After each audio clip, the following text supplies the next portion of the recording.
Congratulations on getting your offer accepted. But have you ever wondered what happens next? Because that's when a lot of the work actually starts. Hi, I'm Mark Sullivan, and in this video, we're gonna go over the stages of what happens after your offer is accepted, especially in regards to your loan. First of all, if you already have an accepted offer, you should have already been pre-approved by your lender. As long as your financial situation has not changed, you should already have a good idea on what your numbers are going to be. Especially at this stage of the process, it's important to confirm those numbers with your lender. Down payment, closing costs, what your monthly payment is going to be. What many buyers don't realize is the amount of work that goes into the process, especially on the lending side after your offer is accepted. I'm going to walk you through what to expect week by week as we go through the process.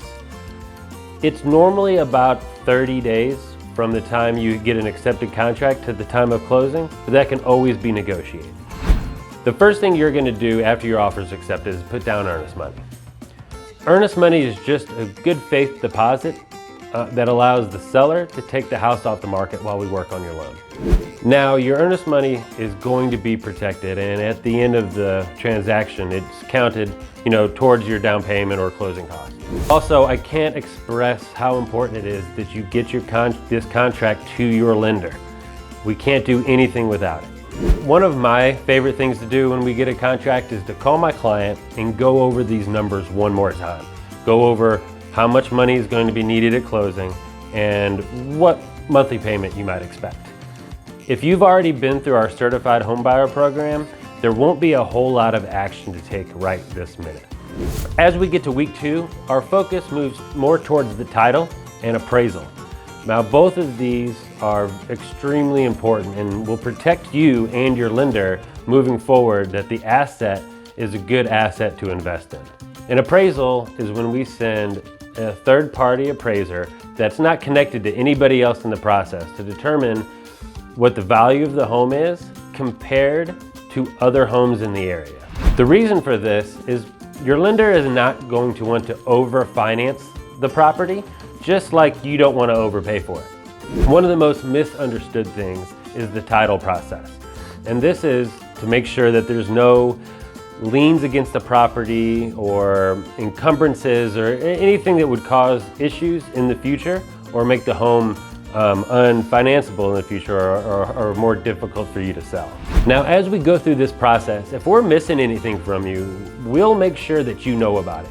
But it's really important that you respond in a timely manner and that you're always checking your email and your voicemails to make sure that we haven't been trying to reach you.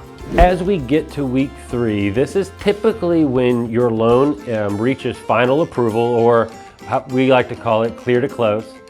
And it's also the time that you're going to do a final walkthrough on the home to make sure that it's in the condition you want it to be. A clear to close just means that we are ready to close your loan and we need nothing else from you. We're not actually going to schedule the closing until the final walkthroughs happened and you're ready. Now, the last week is when the closing is scheduled. When all parties are ready, we sit down and we sign the official closing documents. Now, these are the final numbers that you're going to carry with you for the life of your loan. The reason we close at a title company is they make sure that the title gets recorded in your name and that all parties involved and all invoices are paid before we close. For example, they're going to make sure that the property taxes have been paid before you move in, and they're going to make sure that the previous owner's mortgage has been paid off.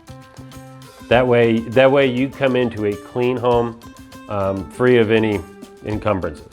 I hope this video helped you understand the process of what happens after you're under contract. If you have any questions, please don't hesitate to contact me. My contact information is somewhere around this video. Buying a house is exciting, but first and foremost, it's an investment. The most important aspects of that investment is how you finance it. If you have any additional questions, don't hesitate to reach out. I'm Mark Sullivan.